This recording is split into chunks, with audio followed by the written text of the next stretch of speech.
মানকাছৰ ৰাঙাপানী গাঁৱৰ এজন যুৱক আমিৰুল ইছলাম। আমিৰুল ইছলামে গুৱাহাটীলৈ কাম কৰিবলৈ গৈছিল। আমিৰুল ইছলামে গুৱাহাটী ISBTৰ পৰাই নিৰুদ্দেশ হয়। পিছত তাৰ ভাতৃ, তাৰ পৰিয়ালবৰ্গ বিভিন্ন ঠাইত খোজ খবৰ কৰি আছে। এতিয়ালৈকে আমিৰুল ইছলামৰ কোনো ধৰণৰ কোনো সন্ধান পোৱা নাই। কোনোবাই যদি আমিৰুল ইছলামৰ সন্ধান পায় তেনেহ'লে তলত দিয়া নম্বৰত যোগাযোগ কৰক। যোগাযোগৰ নম্বৰ হ'ল 8761079599। মোৰ নাম জিল হক আলী। মই ৰাঙাপানীত থাকোঁ, ৰাঙাপানীত ঘৰ।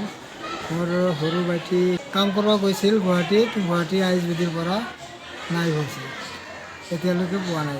আমাৰ মানকাছৰ ৰাঙাপানী গাঁৱৰ এজন যুৱক যাৰ নাম হৈছে আমিৰুল ইছলাম, তেখেতৰ সৰু ভাতৃ। আমিৰুল ইছলামে গুৱাহাটীত কাম কৰিবলৈ গৈছিল আৰু তেখেত যোৱাকালিৰ পৰাই গুৱাহাটী ISBTৰ পৰাই নিৰুদ্দেশ হৈছে। আমিৰুল ইছলামক তাৰ পৰিয়ালবৰ্গ বিভিন্ন ঠাইত খোজ খবৰ কৰি আছে, কিন্তু এতিয়ালৈকে আমিৰুল ইছলামৰ কোনো ধৰণৰ কোনো সন্ধান পোৱা যোৱা নাই। আৰু আমিৰুল ইছলাম তাৰ বয়স হৈছে অনুমান 30 বছৰ। তেখেত দেখাত হেমবৰণ, আৰু তেখেতক যদি কোনোবাই দেখা পায় অতি সোনকালেই তেখেতৰ পৰিয়ালবৰ্গক ফোনযোগে অৱগত কৰিব, আৰু তেওঁৰ পৰিয়ালৰ ফোন নম্বৰ তলত দিয়া হ'ল।